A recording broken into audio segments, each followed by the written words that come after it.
In section 1.7, we're going to look at solving inequalities. Remember, inequalities are things that have, for instance, greater thans, less thans, greater than or equal tos, less than or equal tos.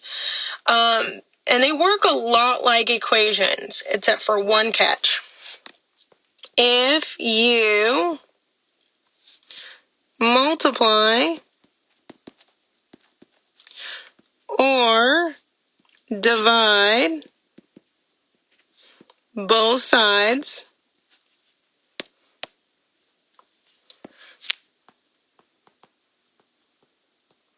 of an inequality by a negative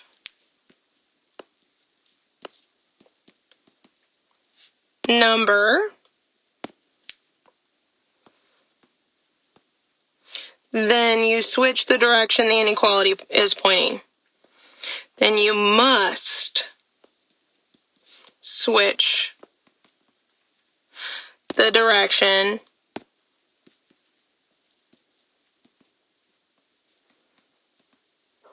the inequality is pointing.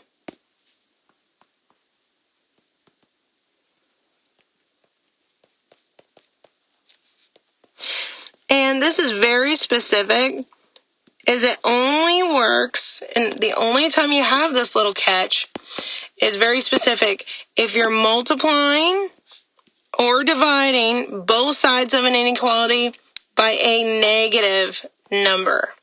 It's the only time you're going to switch the direction of the inequality. If you're adding or subtracting something to both sides, you're not even going to consider it. Only if you're multiplying or divided, and only if you're doing it by a negative number to both sides of the inequality. So let's take a look at a couple examples. So in this first one, we've got, let's see, negative 3x minus 8 is less than or equal to 7. So what we'll do is we'll solve this inequality by first getting x by itself. So we'll add 8 to both sides. So that will get us a negative 3x is less than or equal to 15, because we got rid of the 8 by adding 8 to both sides. Last step here, we'll divide both sides by a negative 3. Now, because we divided both sides by a negative, that's the only reason why we're going to flip the direction this inequality is pointing. And it's going to become from a less than or equal to, so it's going to point the other direction to a greater than or equal to, because we divided by a negative on both sides. That then gives us that x is now greater than or equal to, well, 5 divided by negative 3 is 15 divided by negative 3 is a negative 5. However, you cannot leave your answer in this form. Notice that they specifically ask that you put your answer in what's called interval notation. As a reminder, interval notation can be gotten a little bit easier if you're not used to it by drawing out a graph of your inequality. Remember, if you draw out a graph of your inequality, the only number we want to see is that negative 5. And because it says greater than or equal to, we're going to be pointing to the right. Because of the equal to, though, we're going to have a bracket because we want to include that value. Then interval notation has us writing this graph out the way we see it by reading it from left to right. So the interval notation that they're asking for will look like that this graph, reading it from the left to the right, means that your graph starts here with a bracket at negative 5. And then as you go to the right, it continues on forever towards infinity, which always has a parentheses. But that's the final answer that they're going to be looking for, is this guy right here, because they want your answers in interval notation always. Let's try another one. Let's take a look at B. So in B, let's see, we've got 6x minus parentheses 2x plus 3 is greater than or equal to 4x minus 5.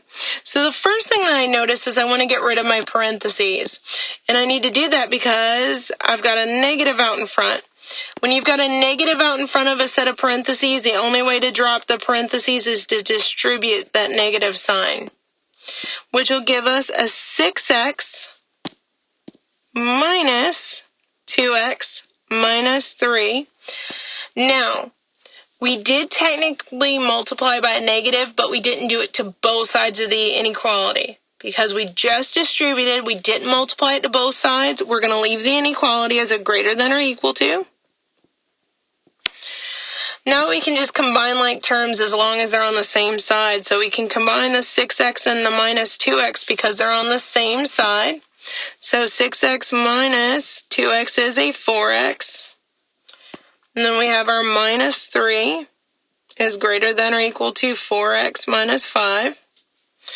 Now let's try to get the x's on the same side by subtracting a 4x from both sides.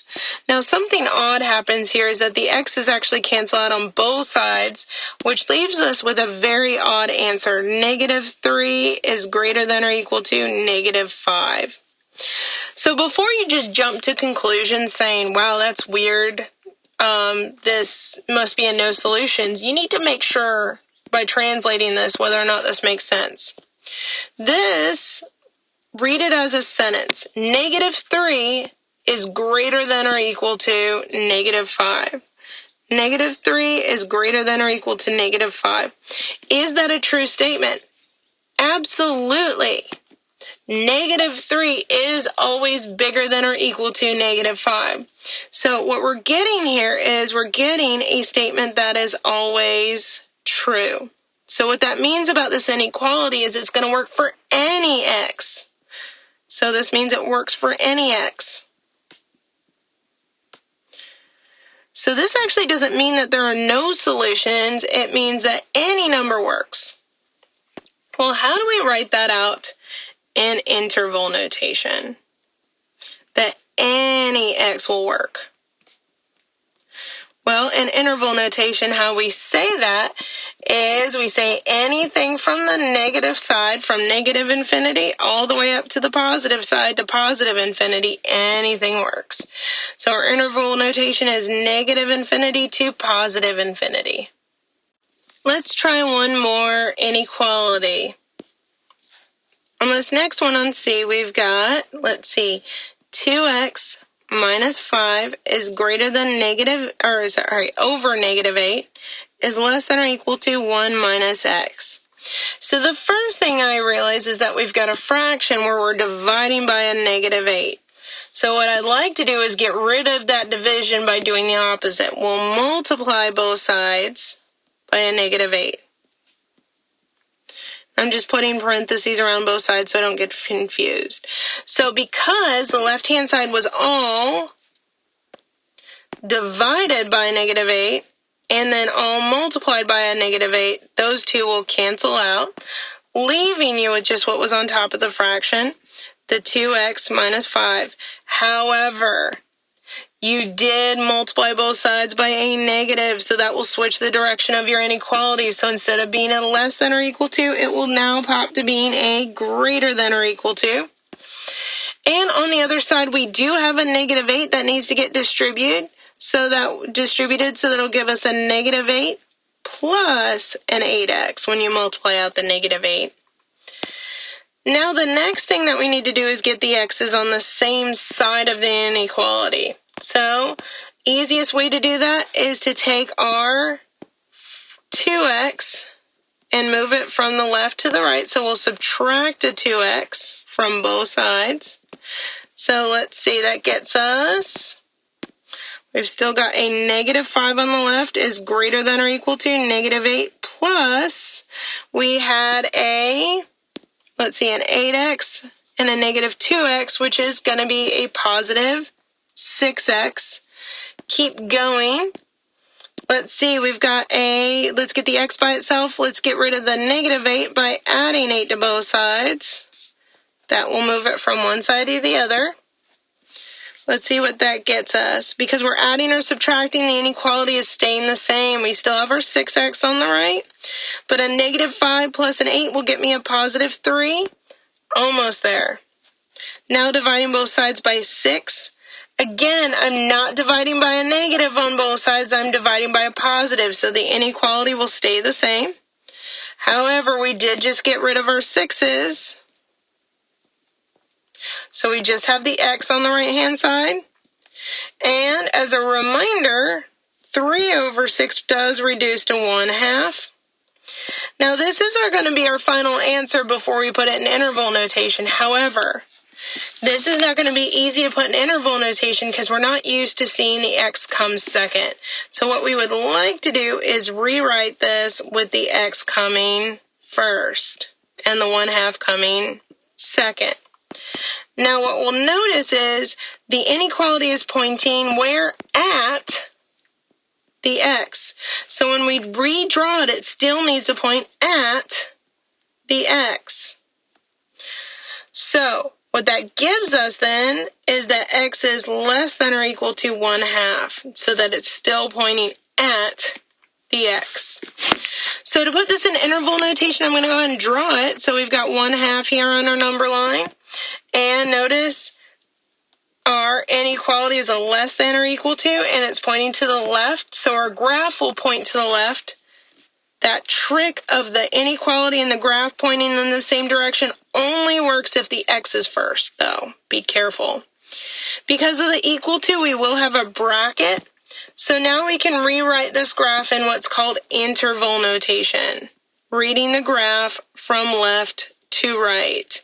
Well, reading this graph from left to right means that we would start here where the arrow is, which means we're going to start at negative infinity and work our way to the right until we stop here at 1/2, where we have a bracket. Notice there is no other graph if you keep on going to the right, so we'd be done with that. It's just remembering that negative infinity always has to have a parentheses. Any infinity always uses parentheses. So that's our final answer in our interval notation. You just have to be very careful about when you're switching the direction of your inequality and when you're not.